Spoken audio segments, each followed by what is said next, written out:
The students from Marjory Stoneman Douglas High School lost 17 members of their community in one deadly shooting. We have too lost just as many friends and family members to gun violence.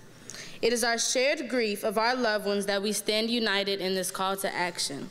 The media focus on school shootings and oftentimes be biased towards white privileged students.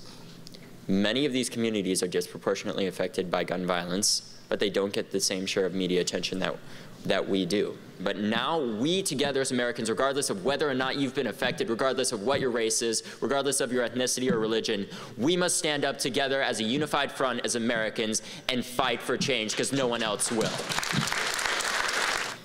Not only am I a different person, but I was robbed of my innocence.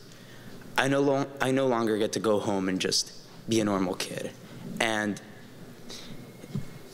I know you guys are going through the exact same thing. You just don't have the platform. People aren't listening to you.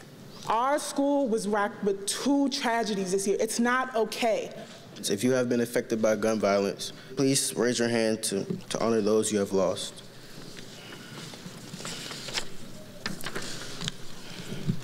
All right.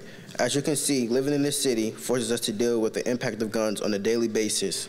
I raised my hand because due to him and Paris, but also because my father was a victim of gun violence. But it wasn't just a regular person on the street. It was a police officer shot my father. So that's why I also raised my hand.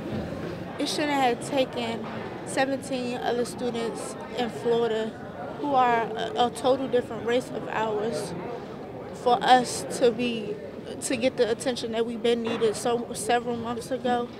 I feel like when they got the attention that they had gotten, we should have got the same attention in return.